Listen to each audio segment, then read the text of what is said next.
A very warm welcome to our distinguished guests and attendees on behalf of Dr. Preeti Pandit on her book launch, A Friend in Me, Emotionless Relationships.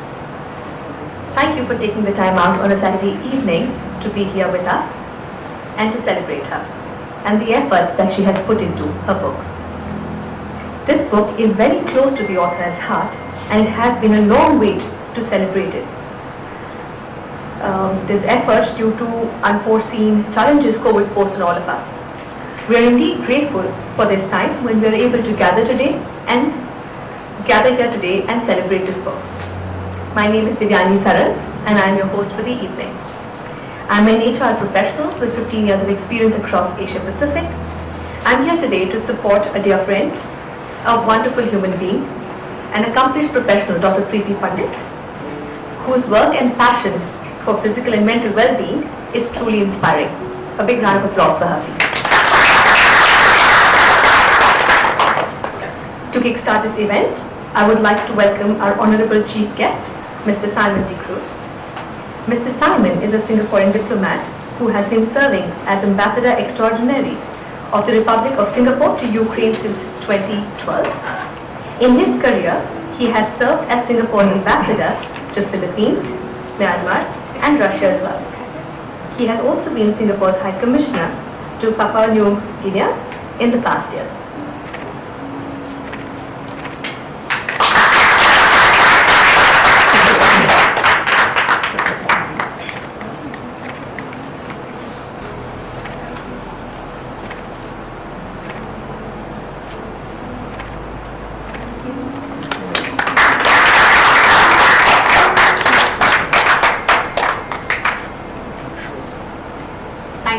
For your humble presence and for honoring us by cutting the ribbon.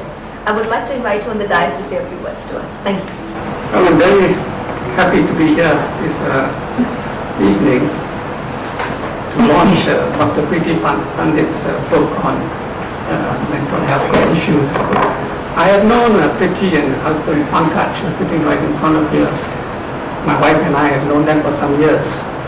Both of us working in organizations that sent its employees on postings around the world. I was in a foreign ministry, Singapore foreign ministry, and Pankaj was with the private sector, United Engineering, I believe. And it was in Myanmar in the early 2000s that we met. And we have stayed in touch ever since. You know, Preeti is a very talented individual with a big heart. She is, as most of you know, a respected psychologist and psychotherapist, and she has been counseling people in mental health care issues for more than 40 years in Singapore and in other countries as well. What some of you may not know is that she is also a businesswoman who has helped set up the family's chain of Sandpiper hotels, and there is one not too far from where we are now. You know, when she asked me to be chief guest at this book launching, I was honored and flattered, but I was a bit hesitant. Simply because, as a lay person, I know very little about, or I should say I have a superficial knowledge of mental health care issues in Singapore. So I had to do some digging, of course. I knew I would be saying some remarks in front of some medical professionals here. So I thought I would have to sound at least vaguely intelligent. So of course I went to the greatest source of human knowledge in the world today, which is, or some will say, the greatest source of misinformation in the world today, which is of course the internet. So I went online and I did some research, and only a cursory glance at some of the results I got yielded some interesting pieces of information. I want to share a few with you. This pertains to Singapore.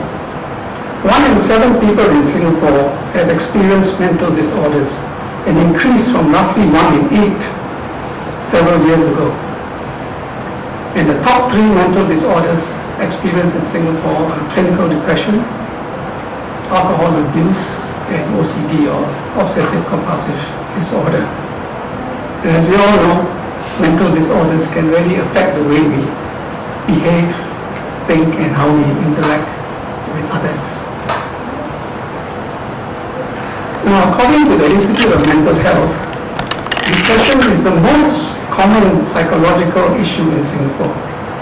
And their predictions suggest that up to 170,000 adults in Singapore will be affected by depression in their lifetime. This is about 6.3% of the adult population. And based on another IMH study conducted during the COVID pandemic, 8.7% of the surveyed Singapore population met the criteria for clinical depression, while 9.4% met the criteria for anxiety.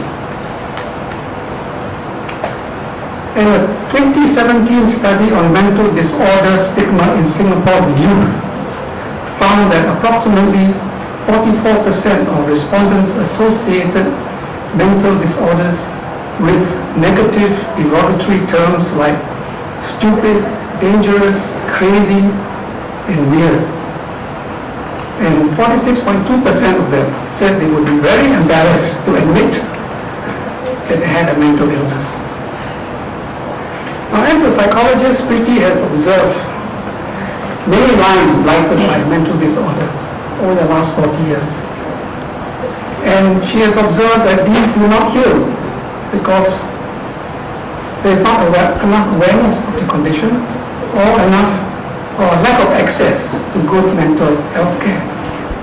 Because fortunately for us, Preeti has now written a book entitled A Friend We Made, Emotionless Relationship, which is a collection of real-life stories drawn from her own counseling sessions on different aspects of mental disorders and in various settings. Speaking for myself, and perhaps for other lay people, this is a particularly helpful book because it is not an academic treatise on mental disorders or mental health care practices, but lived and actual experiences of many who have battled mental health issues in their lives, but have had, as Preeti says, happy endings. This gives hope to sufferers that the condition can be overcome and they can live full and happy lives. Perhaps Preeti herself put it best when she emailed me. This one, part of the email said to me, I quote, "If there is just one thing readers can take away from this book, it is this: you are not alone. What you are suffering is not unique to you. Hope is stronger than despair, no matter how unflinching the darkness seems." Thus, I heartily recommend this publication. Thank you very much. I would now request Dr. Dinesh Nair, a renowned cardiologist at Mount Elizabeth Hospital, to share his experiences in relation to the work Dr. Pandit has touched upon in her book. Dr. Nair has been in medical practice for over 20 years and a specialist in the area of cardiology for more than 15. He trained in advanced interventional cardiology at Helios Heart Center in Seeberg, Germany, which is known for its trials of cardiac devices and procedures. Sir, kindly come to the stage. Thank you. Thank you, Divyani. Let me try and get this up here. Bear with me. Okay, thank you once again. And good evening, everyone.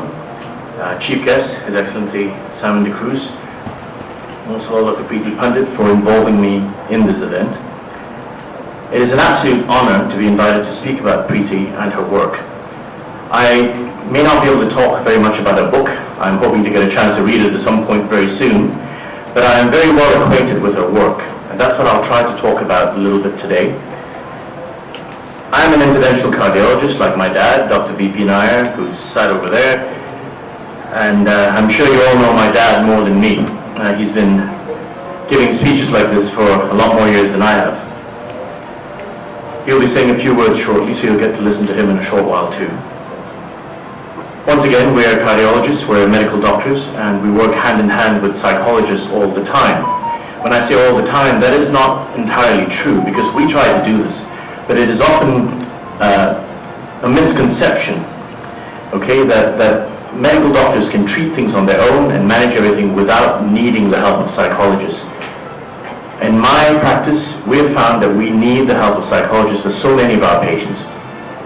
Once again, I'm a cardiologist, and there's often this misconception that heart disease is just about treating the medical problem, and that once a structural abnormality is treated, then the work is done. We're like plumbers or electricians. If it is closed, we open it. If it is open and it should be closed, then we do the opposite. If there's a short circuit, we rewire it, and everything seems fairly simple. However, things aren't unfortunately so simple. Medical treatment or intervention often neglects the psychological aspect of things. Recovery and quality of life are often hampered when this aspect is not addressed adequately. The heart is a physical organ that I have the privilege to treat, like my dad. But we also attribute so much else to the heart: emotion, caring, empathy, and so much more. Preeti treats all these other aspects of the heart that I sometimes struggle to manage for my patients. I got to know Dr. Preeti Pandit a few years ago. Interestingly enough, she was introduced by my dad, who's known her for some years. And fortunately for me, she's taken such good care of so many of my patients, of our patients. The work of a medical doctor and a psychologist are very intertwined. The physical and mental aspects of so many diseases just cannot be separated. When someone finds out that he or she has a heart problem, there is often a flood of emotions. The stress of that knowledge alone is sometimes more dangerous than the disease itself. Very often the difficulty that we doctors face is in trying to get someone to accept that there is, first of all, a physical problem to start with. And only then can we start to treat the problem or reassure our patient that we also have very tangible solutions for them. Most patients are understandably in denial. We can sometimes manage this on our own with careful explanation by attending to the concerns of the patients and the family. However, we often do need the help from a true professional like a psychologist to manage this. Proper support is needed for both the patients and their loved ones. Physical recovery from a heart condition can sometimes be quick, but it can also be very prolonged. A cardiologist like myself can treat a heart attack almost immediately with angioplasty and often have a full medical recovery. But the psychological aspects can often take much longer to manage, as a heart attack is often a very traumatic experience for the patient and for the family as well. This can be more significant if recovery takes a longer time or even after open heart surgery. Thankfully, most of the time these days we can treat heart disease with minimally invasive procedures and techniques, but open heart surgery is there for the more serious cases too. And it is useful to know that about 30% of patients after cardiac surgery, heart attacks, or complex procedures actually experience clinical depression. There is no rule of thumb or magic formula that can tell you which patient will need significantly more psychological support. Experience tells you this more than anything else. Very often a few clinic sessions can make this very apparent.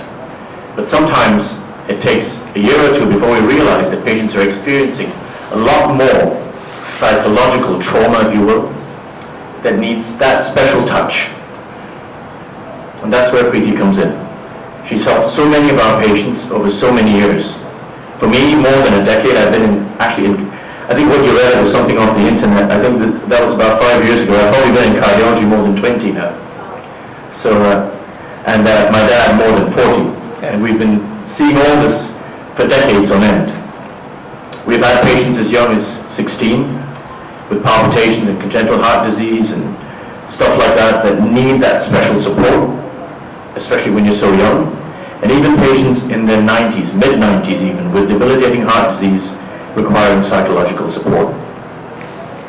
We even see tough army guys or rugby players in their 30s and their 40s These guys, these ladies, these young gentlemen, some who are older, all need psychological support.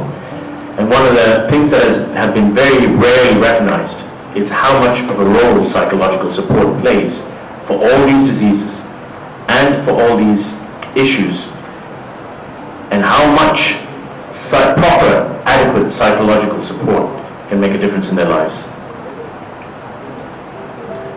There therefore needs to be a holistic mind-body approach to treating heart disease and other medical conditions.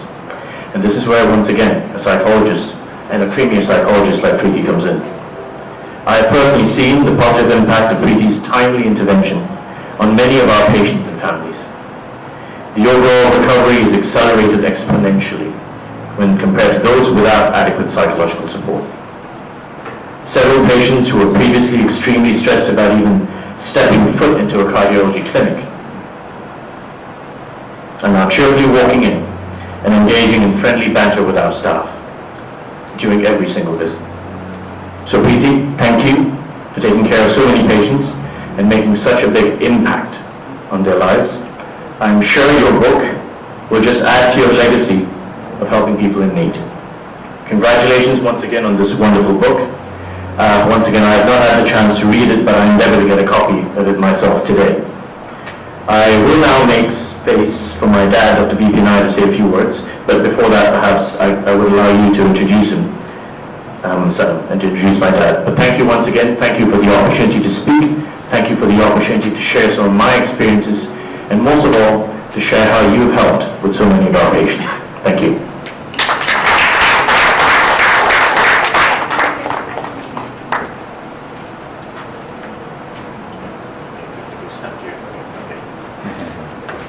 Thank you, Dr. Nair.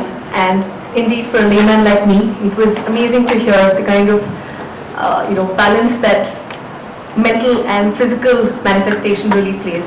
And I would love to invite Sir, Mr. Nair, to come on the stage. No better introduction than what you already have given for him, I feel, I think as a mentor, an institution when it comes to cardiology. Sir has been in practice for over 40 years, and it would be our pleasure to hear a few words from you, sir. Right. Just now you heard a lot about cardiology and psychology, etc. Mr. Simon de Cruz? Can you hear me? Oh, I take off my mask. Yes, they can't see me. Right. Simon de Cruz, my son Dinesh Nair, because his book, Preeti Pandit, Pandit. And I see a number of familiar faces here, not as patients but friends, because to me, all patients are my friends. Whether they're patients or otherwise, friends are friends. Now, thank you for inviting me to talk on the special book launch, A Friend in Me, Emotionless Relationship, A Voyage to the Human Mind, at the National Library of Singapore. I have given a number of talks in this same hall at different places, in library also in many places, not on mental health, but on cardiac issues. Now just now you might be seeing why I was on my phone. Not that my old patients were calling me, but one of my young ladies just called that she had a booster for the COVID yesterday, and she's having palpitation after that and fever. This is not that uncommon after the booster. So I gave a message what to do. So what I mean is, cardiologists are on the toes all the time. Right. So, as my son, interventional cardiologist Dr. Dinesh Nair, who is the invited speaker today, spoke earlier about the overlapping and common space of psychologists, psychiatrists and physicians, especially cardiologists, more so the interventional cardiologist. Let me say a few words about the author and the book. I know Preeti and Pankaj for many years. They are my good friends. And I know they're good in, not only in psychology, as you said, they have a chain of motels or hotels, and they're very good to business. And they're also very good to the community because they do a lot of community service, for which I thank you very much. And Singaporeans are very indebted to that. Psychiatry and psychology have many things in common. and they are in fact overlapping professions. The area of expertise is the mind and the way it affects behavior and well-being of humanity. They often work together to diagnose, prevent and treat mental illness. In our highly technologically advanced world, not only with computers, internet and so on, space voyage, etc. Dr. Preeti Pandit, the author of the book, I shorten it, a friend in me, easy to pronounce it, have extensive experience in the analysis of the human mind and in identifying the underlying mental issues to restore happiness and harmony in the individual, the family, society, and the nation at large in this book. Even though, as Dinesh said, I haven't got a chance to read this book yet, but I'm sure I will be able to do so and digest it. Now, as you know, there are many reasons for mental illness. Coming to terms with these reasons can help individuals confront these problems and move forward to achieve their life purpose and goals. You know that there are many risk factors for heart disease. All of you know. There are preventable causes and non-preventable causes, or rather smoking that can be prevented, high blood pressure that can be treated, diabetes that can be treated, and family history, you can't do anything, you can't change your family, but you can do something that gives you a warning. So exercise, diet control, and when I looked around, there is no obesity around the corner, so I'm very glad all of you are doing a good job as far as dieting and exercise are concerned. So these are the things which doctors often advise, and when they get a heart attack or whatever it is, as Dinesh said, they have always this sort of period of depression. Nowadays the worst is after the COVID infection, and people have, many of the entrepreneurs are coming to see us and then we direct to the psychologists that they lost a lot of money because of the war in Ukraine and many other things. So anything what is happening in the world can have a negative attitude in the mind, and there the psychiatrists and psychologists come. So I think you will read the book, buy the book and digest it, and I think you'll be more educated. Thank you very much. Thank you, Dr. Nana. I'm sure after hearing all these words, we're all eager to learn more about the author herself, the multifaceted Mrs. Preeti Pandit. Give me a moment, I'd love to share some slides with you.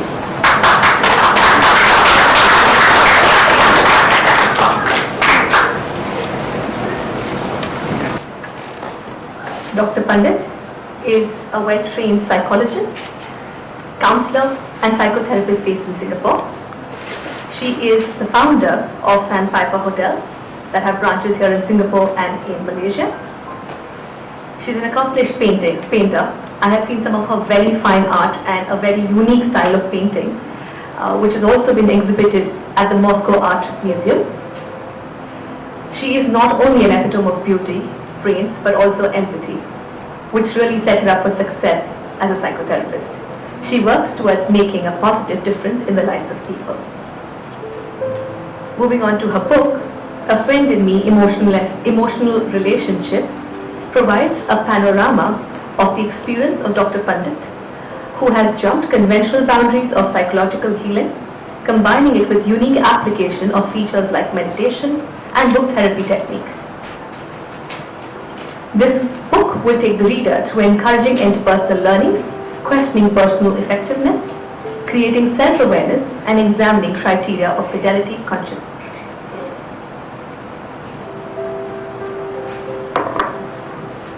This book is a collection of short, real-life stories. Each story has a different subject, a different life context, a different setting. This book offers a reader to identify his or himself or herself and their life challenges to the different subjects that take cues from how she went around assisting and transforming the subject's life with the power of hope. It's entertaining and interesting, full of twists and turns and suspense. It makes for a good beach read and a bedtime read as well, even though the subject matter is grim. These stories will remain in your mind long after you've put the book down, motivating and cheering you on. That's because these stories have happy endings.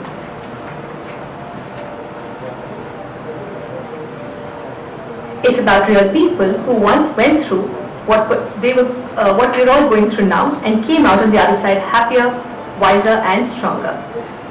Here are a few slides now to take us through a brief overview of the book. Here are some quotations from Preeti Pandit herself.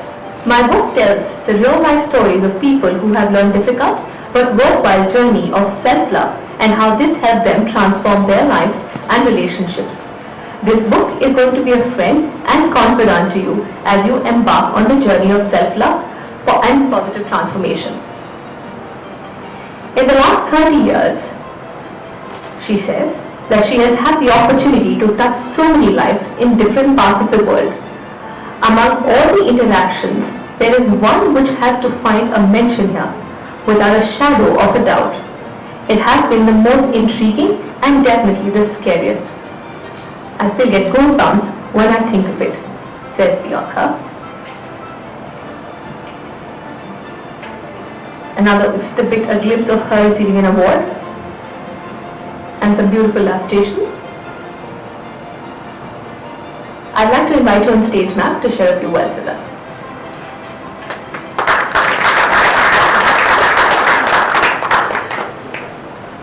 Good evening, everyone. Good evening, Honorable His Excellency Simon D. Cruz, Mrs. Pochu, Dr. V.P. Nair, Dr. Dinesh, Dr. Tanmam Hong, all my good friends here.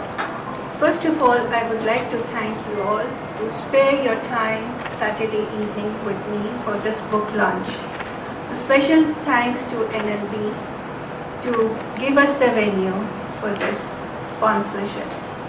Thanks to Dr. Dinesh Nair, Ahan Mehra, Jeremy, Usha and Divyani Saran to be speaker of the event. And a special thanks to Dr. V.P. Nair for writing a foreword for my book. Thanks to Himanshu Pandit to give us music and the fund for the event. That should be the life. Anand Amelia, he would be assisting on piano for the music. I come to the practical part. Am I clear? Is it over? Yeah, I can hear you. I come to the practical part because Dr. V.P. Nair, Simon D. Cruz, Dr. Dinesh, they have already given us regarding the theoretical part. Now I just come to the practical part. How many of you in this room say, hello, how are you? I'm fine. No, I'm not fine. I'm fantastic. Can it be that answer every day? We all live with traumas and pains in our life. We are in a cozy form in our mother's womb and we land up on this earth with all the traumas. So the trauma starts the day we land. We all are coping. There's so many 104,000 trillion DNA which can help in coping mechanism.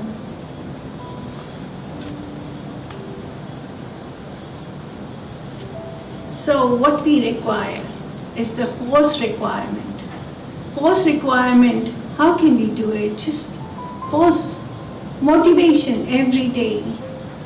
That can be motivated. Use your coping mechanisms here to learn something which can create art therapy, music, painting, book reading. Just engage yourself. Mind is a gym. Use the gym therapy and the muscles have memory. That will be trained. And gradually, as Dr. Dinesh said, many heart patients, they have depression. Dr. V.P. Nair, the increasing cases of depression. We cannot remove all these depressions and anxiety if we make it a routine, a habit to engage ourselves, and force requirement is required there. Use distraction from the phones, distraction from the computer. Identify your coping mechanisms. They lie dormant within yourself. Give a kick to your life. Maybe it can be a swimming. Art of living is to create a balance to your mind. That's now called lifestyle. Create fun that brings happiness to you. And all the more when you are happy, your dopamine increases and you feel excited and to balance your mind. When I was a child, it was 8 or 9 years. Every child is born with some traumas or fears, maybe because of the traditional, cultural systems of the family. I used to write poems, and I made bundles of poems in Shakespearean style. I didn't know what to do with these poems. I was scared of my father, how to publish it. So what I did, I collected all my poems and sent it to the newspaper. In those days, it was Hitwada MP Bhopal newspaper. And the editor selected some of the poems and published in Sunday magazine in the newspaper. I don't know how it was recognized because I was not writing my second name, I was just writing my first name. I didn't want it that my parents should scold me because of the publication it is. But it was a small town, Bhopal, in India. So the editor knew my father. It's a small town in BHL, they're having their dinners and they came to know that it's their daughter. So he complimented my father. Your daughter writes very well. My father didn't know about it. Then he came and asked me, why are you writing your first name and not the second name? I said, I'm scared of publishing, public publishing, that's different. Writing as a hobby is different. So he encouraged me, and that's how I started writing. And from there, I developed writing to my universities, my college, and the blogs in the universities. And gradually, I came and started writing for United Nations of Women Association, in newsletters, and finally, I wrote a book on my experiences. About the experiences, of course, we all know about it. The mental health is growing. When I landed in Singapore, it was about 20 years back. Very few cases. I was teaching in Monash University, professor of UNISEM and SIM. I had, only government had given me few cases, 150 cases, the counselor, because government wanted every school to have a counselor. So they were turning a teacher into a counselor.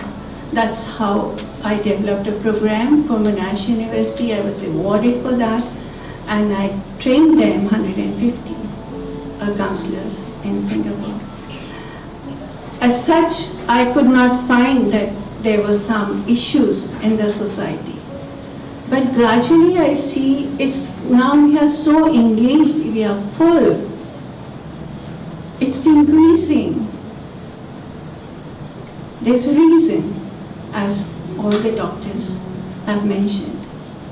And Simon de Cruz has also mentioned why it is increasing. So why don't we give a kick to our life? Kick yourself with force, give a motivation, use your distillation energy, distraction from the phones, distraction from the computers, and come to the coping mechanism of different exercises, sports. All these will help you in creating a fun and happiness to your mood. Balance your mind. Thank you so much, and I would wish you all that this book will be helpful for you all in certain ways. I haven't brought any technical thing. That's not my point. My point is to be happier, and create happiness for everybody. Encourage all around, surroundings, happiness. Create a coping mechanism within yourself. Coping mechanism can be through the swimming, sports, painting, art therapy, yoga therapy. All these things can help you. Make it as a routine, and I'm sure we can all beat it out. We don't need psychologists then. Thank you.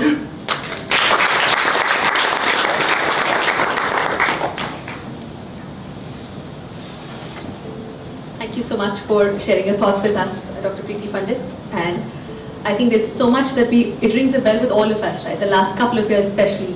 I think coping at another level that all of us have been doing. Of course, at several times facing challenges to understand as to how to do that. So thank you for guiding us. And through simple lifestyle changes, through certain habits that we can do so. So thank you for guiding us through that.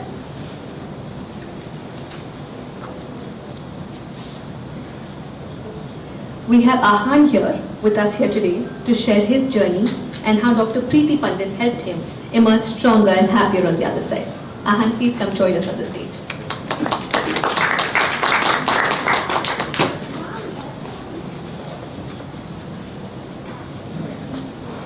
Hello everyone. Thank you Dr. Pandit for inviting me here to speak. Getting over struggles is tough, am I right? Ever since I went to Dr. Preeti Pandit for mentoring, my academic life has changed for the better.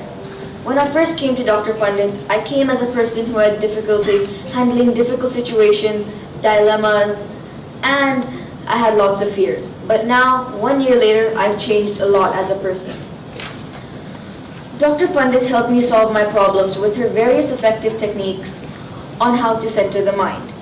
One of the very first techniques Dr. Pandit helped me with was to question myself whenever I had fears. She made me ask 2 questions to myself. What is the worst that could happen, and am I making this bigger than what it is? This technique really helped me change the way I approach the fear. For example, I have a fear of ghosts, which I still do today.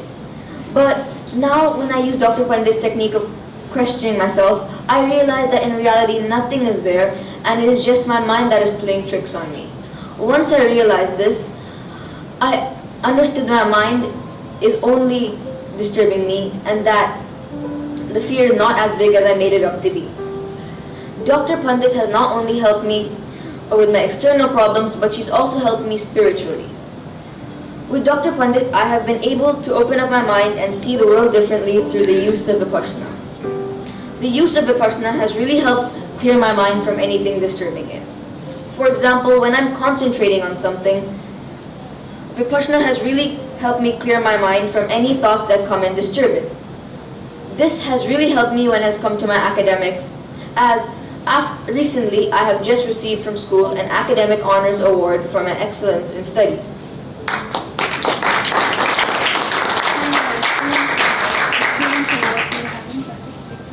Yeah, and I've also received an excellence award for my studies. Dr. Pandit has really made an impact on my life ever since I started going to her, and she continues to do so each day. I'm very thankful to be able to learn from her in order to be the best person I can be. Thank you.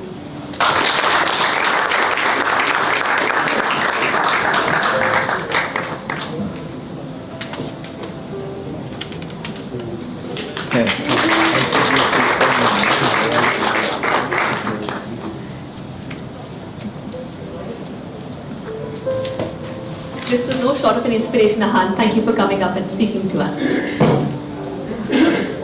It's now time to gain some wisdom from Yoga Guru Jeremy, a Bikram yoga practitioner at True Yoga. He will not only speak to us but also help us experience the magic of yoga through some simple practice routines. Jeremy, please come to the stage.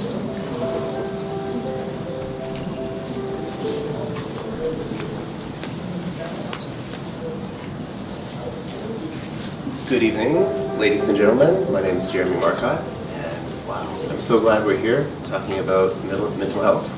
Yeah, that's very helpful. So I'm from California, which is the contemporary birthplace of yoga. That's kind of a contentious thing to say, right? Because yoga comes from India. But yoga came to California in the 60s and 70s through the hippies, which were my parents, and became popularized. And that style of yoga is what I came around the world to teach. So I taught in the Philippines, I taught in Kenya, and now I teach in Singapore. So every day I see people coming to yoga that have some challenges, and imagine if you came to yoga for 3 hours a day. It might show that there's some challenges happening in your life where you don't want to be at home, or you don't want to be at work, or you don't want to be with your kids, you don't want to, So this is my experience in Singapore. And so I'm a Singaporean now, so this is my home. I just registered my citizenship in March. So I just find it really cool that this is a topic of conversation. Maybe 10 years ago, we wouldn't be talking about this, wouldn't be talking about mental health. And not everybody can connect to mental health. Not everybody can go to therapy, right? But what's really normal right now in Singapore is going to yoga. So, and you can't invite a yoga teacher up without a little bit of yoga happening. So I invite all of you to stand up, please. And of course, if you have any medical injury that prevents you from raising your arms, please don't raise your arms. But if you're okay, I would like you to raise your arms up to the ceiling. And I saw a young lady, there's a couple of young ladies in the back. They're having fun now, right? Because we're like, as adults, we're just sitting and we're like, what's the next thing? For the kids, it's excruciating to sit down so much, right? They like to move, we like to move. Our human bodies are made to move. And then you can move over to the right side. Yeah. But stay on the right side, this is not a revival. So stay on the right side. Stretch over. There, good, so stay on the right side. Stay on the right side. This is the voice of your teacher. Stay on the right side.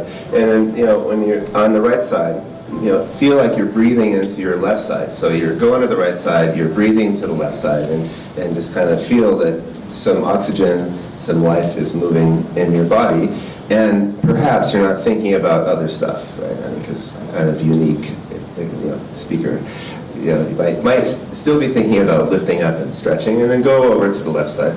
Go over there. See what's happening over there. Just kind of breathe in through your mask. Breathe in to the right side of the body, and just notice what happens when you do something different. A little bit of movement, lifting, maybe leaning back a little bit is kind of cool. And then come back to the center, and then you'll bend forward. You forward fold, bend down as much as you're comfortable. You can bring the hands on the hips or anything to stretch out your back, and try to let your head hang down. And I know that I used to have a job where I wore nice clothes where they don't move so much. So I know it's kind of hard to bend forward when you're wearing office clothes, business clothes. So just take about 5 more breaths. It's really nice. It feels like a good stretch in the body. The forward fold is the hardest part. So take about 3 more breaths here, letting it kind of hang, dangle your head.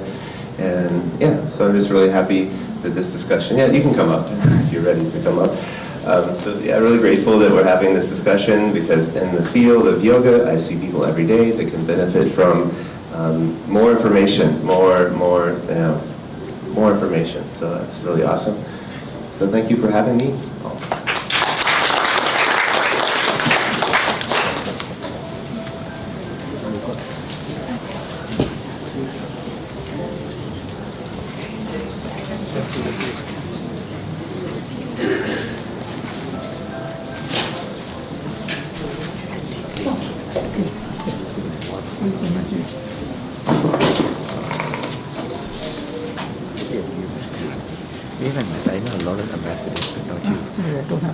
Thank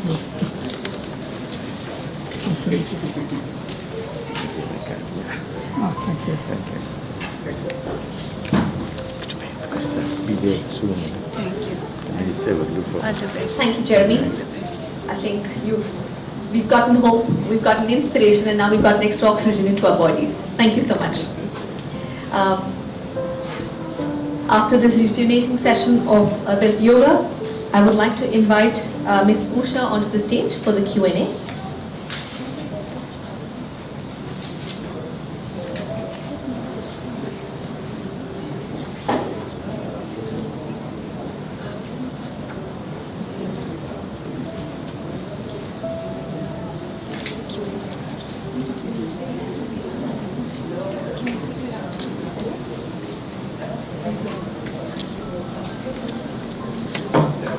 Bit of a change. I think before we move on to the Q&A session, there is no better expression of hope, love and positivity than music. Music touches every heart, be it young or old. Music makes sad moments easier and happy moments even more joyous. To serenade us with their music, I'd like to invite on stage Himanshu Pandit, and accompanying him is Anand Amelia on the Casio.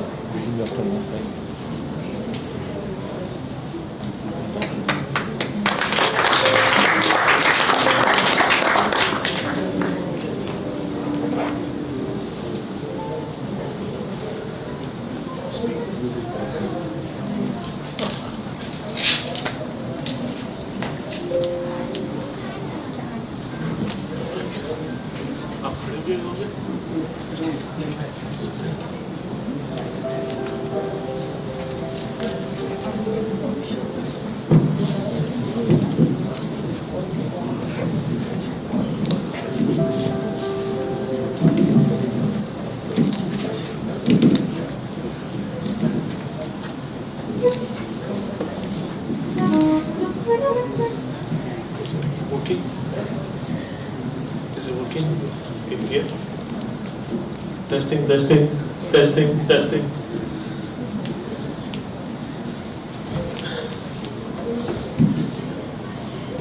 Hello, hello, testing. Okay?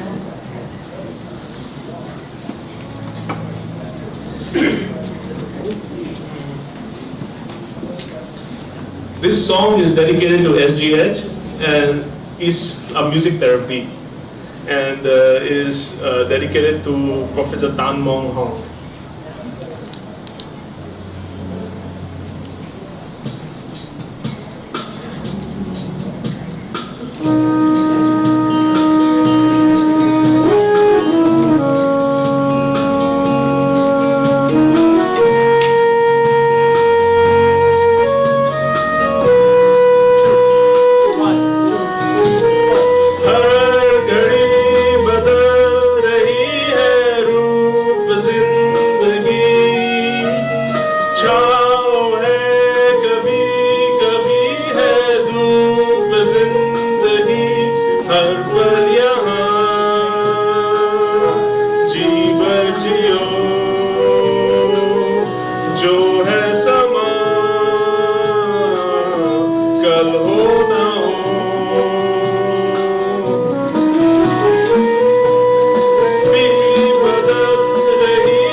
Most of us would know the meaning of this song, right?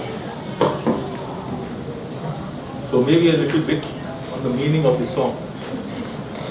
The song actually says, there can be a tomorrow or cannot be a tomorrow, but you must enjoy your present moment. That's the crux of this song.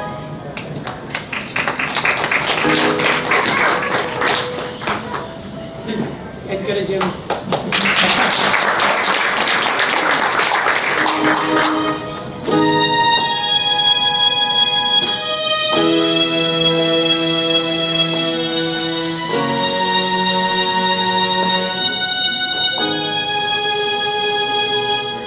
घर से थे चले तो ये बात हो गई,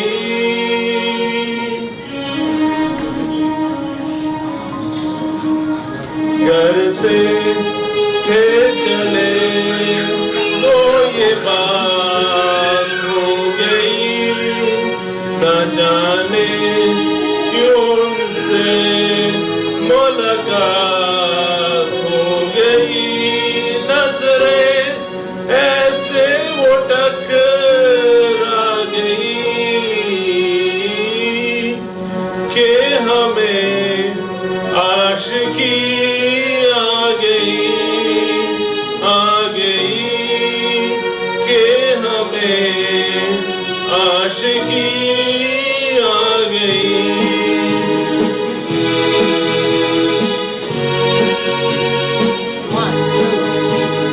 से थे चले तो ये बात हो गई, न जाने क्यों उनसे मुलाकात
है क्या करार मिला है तेरा प्यार मिला तो हर मुश्किल हुई हल के हमें आशिकी आ गई.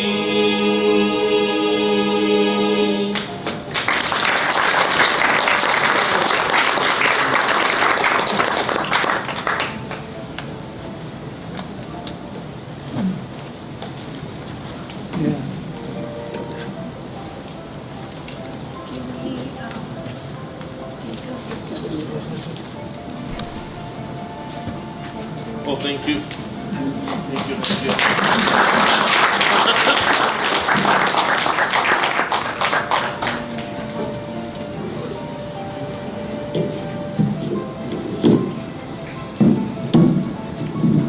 I'd now like to invite Ms. Usha to the stage for the Q&A session. Hello everybody. Thanks Himanshu for that. So that was part of the music therapy, right? And thanks for the yoga and all the wonderful conversations that we, or rather the presentations that we had. But I thought, since Preeti asked me to read the book, so I've read the book. And thanks Preeti for that early copy, so that I could read it and come up with some questions. So I'm Usha Menon, friends of Preeti and Pankaj, and I've been working in the non-profit space for the past 35 years here in Singapore.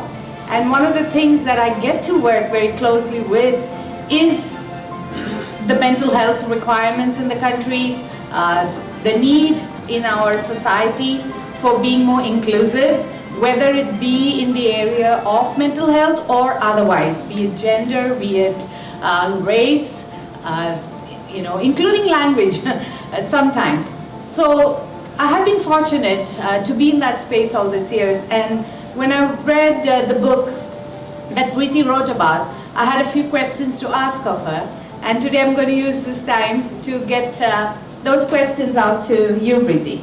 So my first question is, when in your book you've traveled, obviously, so your Myanmar, your Moscow, your Cuba, your Singapore, your India experiences that you shared, there are cultures and there are lifestyles and there are social norms in every country that's specific and special to that country. However, when you think about mental health, are there some universal areas that doesn't matter where in the world you may be, but when it comes to mental health, some universal fundamentals that you've seen happening? As I mentioned earlier, that traumas are there. So different types of traumas are there. And the traumas are naturally because of the challenges you have to accept and face the situation. Mostly the changes of the environment, changes of the climate, changes of the living being and the partners. So the changes are all over for a human being, and that mental issues comes over. And these traumas, how to cope up, that's what I have written in my book. So traumas are always there from the day you take birth on this earth. And we are using a coping mechanism. When we were born, we were using a coping mechanism. A baby is crying. For what is the baby crying? For hunger, thirst, or for some other reason. So that's the coping mechanism. Either we are using giggling when the person is happy, and we are using the coping mechanism of sleeping. So we are going in meditative state. Basically, these are the coping mechanisms. We have it stored within us because of our DNAs. As I said, 104,000 DNAs are there, and we use them. It's the way we have to use them to cope up. All right, so in your stories you have 9 different scenarios of individuals in different parts. They try their own coping mechanism. However, it comes to a point when your own coping mechanism doesn't work, and hence they turn to you for help. And then you have the happy ending, as you say. Can you give some tips before one can go into therapy or medication? Are there some tips on coping mechanism that one can try beyond therapy, before one gets to therapy? So we are living in a very fantastic time because we have Google. We have awareness. We go definitely to Google and we find out how most of my patients, when they come, they Google first thing. They know about themselves, everything. And I'm amazed. I don't have to do that platform work, or the foundation work. I'm happy they are doing their work from the Google. The only thing I have to find out the best skill they can do, which they don't know. They can't identify themselves. And that's how I make them identify. Choose your coping mechanism, come up with your, identify your coping mechanism. And that helps them. So, can you give us, we will all promise to read the book. However, can you give us like 3 top tips that you have shared through your book when it comes to being able to manage one's mental well-being? Mental health may be a different thing. At least we can all be, manage the mental well-being. This is, it's going all through our ages, that keep a balanced mind. Not from this time, from our ancestors. Keep a balanced mind. And this balanced mind, how do we get a balanced mind? Are we taking a good sleep? First of all, we have to take a good rest. The mind has to be in a meditative state for some time, so that we can forget most of our things. Otherwise, we are doing multitask, and that's a depleting mind. Depleting mind is like that, we take the multitask together. We say we are doing it together. We are taking up the phone, we are taking the computer, we are calling up somebody and the guest is there. This is what the person says, I'm doing a multitask. But that's a depleting mind. It needs a break. So first thing, we have to take rest, a good rest. Second, I would suggest, as I'm saying, that everybody has some passion from within, some kind of a passion. The way, once you are in your family or otherwise, you find something good skill, do that. The passion can be for the music, because music is very good, vibrating notes. It clears your thoughts. That's why I brought Himanshu Pandit to give us the music here. That's the second thing. Vibrating notes are always encourages us to forget most of the hurtful things. And the last thing, we can be showing happiness all the time. Create a motivation for yourself. Create fun for yourself. All right. So those were the 3 points. Sleep. Okay, raise your hands if you think that's an easy win for you. Get enough sleep. What, 8 hours? Yeah, 8 to 8 hours? How many of us get 8 hours of sleep? Raise your hand. Yay. Okay, half of you have got there. The rest of us need to work on it. He's going through so much surgery. Yeah. So that's sleep, so that we can get into that meditative state. The second one is passion, music. How many of us here totally have at least one passion that we can say, we live by it? Dancing, yoga, whatever it is. Okay, then we're getting better at it now. Still some hands not up. Not sure whether it's because it's cold or because... All right, I'm just assuming that you're still finding your passion, never too late. Himanshu's song, it's never too late. You have to be happy. So, because one never knows what's in store tomorrow. So today's the day to start being happy. Okay, and the third one is happiness for all, which kind of, I guess if we can do the 2, highly likely we will be happy. I'm not going to put you into the test of tell me how happy are you now.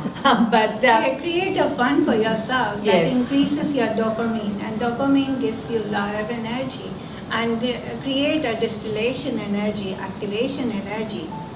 perfect. So that's the scientific reason behind being happy. And there's a study talking about happiness that was done. And when the study was, and that was as part of my consultancy, that's one of the things that I was working with. When you ask a Californian, are you happy? They say, yes, I'm happy, yay, woohoo. You ask a Japanese, are you happy? They say, that could be better. Not because the person is not happy, it is just the way one defines happiness and just the way one articulates the level of happiness. So I hope that we can be at that point where we are, yoo-hoo, happy. Right. Thanks, Preeti. Anybody else has a question for the author? No? We good? All right. Thanks, Preeti, for the question. Oh, one more question. As I said, I read the book. The first thing I looked for was a content page, so I could kind of zoom in on a topic that I would be interested in. I realized that you don't have a content page. Is there a psychology behind it? Yes, yes. Because when, when you're reading a book, any book you pick it up, the reader normally takes himself or herself as a model of that book, becomes the hero, the character, and then assume that the character is there herself or himself. So when you take a fixation in the mind, that's a psychological word, fixation of a mind, and that makes you know that you can't change it. Your first question. So then you have kind of pain. So basically that's why I have not given the content, so that you can go through 9 stories, and 9 different stories have 9 characters, and you become the hero of 9 stories in a different models, different heroes.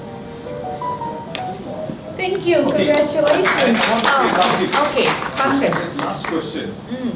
We are all very familiar with the word cookie.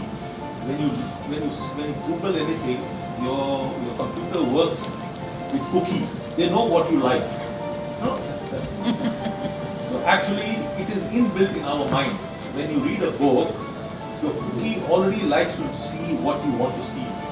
If you give a content page, you will find the right element and then just read that first. So that's how this cookie works. All right.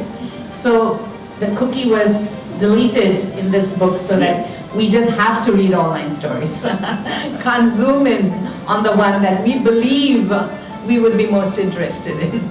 All right. Thank you so much and congratulations on the launch of your book. On behalf of all of us, congratulations. Thank you so much, Ms. Usha. I'd now like to invite you all for book signing, and there's high tea being served. You can grab your copy of the book right here. There is PayNow made available for ease of payment. Please note that all proceeds from the book sale will go to support NUS students who are in need of grant. Thank you once again for joining us today. Have a pleasant and restful evening and weekend ahead. And don't forget to stay positive and hopeful. Bye-bye. Thank you.